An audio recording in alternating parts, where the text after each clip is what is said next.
Hello అందరికీ వేడి వేడి సాంబార్ రెసిపీ బై అమ్మ మీ అందరి కోసం.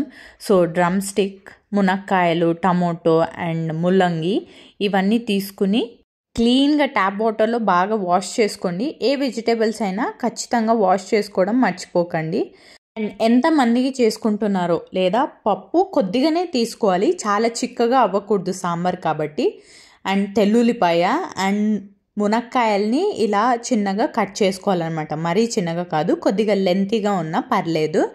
అండ్ ముల్లంగి సో పైన పీల్ చేసుకుని క్యూబ్స్ లాగా ఇలా కట్ చేసుకోవాలి. అండ్ నెక్స్ట్ బీరకాయ కూడా చిన్నగా తరుక్కోవచ్చు. అండ్ 2 టొమాటో చూసారు కదా. సో కుక్కర్ పెట్టేసుకోవాలి. ఒక హాఫ్ కుక్కర్కి సరిపడా వాటర్ వేసుకుని ఫస్ట్ ఇంకా కట్ చేసుకున్న వెజిటేబుల్స్ అన్నీ అండ్ దాంతోపాటు తెల్లుల్లిపాయలు ఎన్ని కావాలో, హార్ట్కి చాలా మంచిది కాబట్టి వేసుకోండి ఒక 2.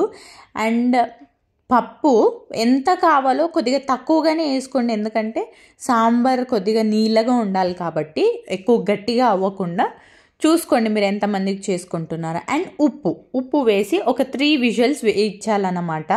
సో ఆ 3 విజిల్స్ అయ్యాక కుక్కర్ ఓపెన్ చేస్తే ఇలా అయి ఉంటుంది. పప్పు అండ్ వెజిటేబుల్స్ బాగా ఉడుకుంటాయి కాబట్టి అప్పుడు మునక్కాయల్ని యాడ్ చేయాలి. ఫస్ట్ టైం మాత్రం యాడ్ చేయొద్దు, ఎందుకంటే అవి సెపరేట్ అయిపోతాయి, టేస్ట్ అలా మంచిగా ఉండదు కాబట్టి. ఇలా వేసుకున్నాక ఇంట్లో చేసుకున్న సాంబార్ పొడి వేసుకోవాలి. ఒక 3 టేబుల్ స్పూన్స్ వేసుకుని అది వేసుకున్నాక బాగా మరగాలన్నమాట. అప్పుడే మునక్కాయలు కూడా వేసుకున్నాం కదా, బాగా సాంబార్ మరగాలి.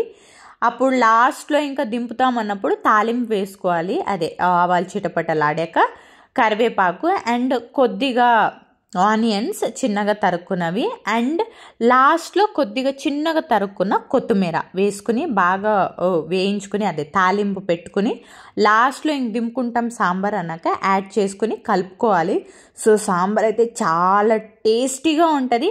అన్ని వెజిటేబుల్స్ యాడ్ చేసాం కాబట్టి న్యూట్రిషియస్గా కూడా ఉంటుంది.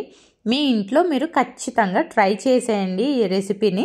So a small recipe for you today.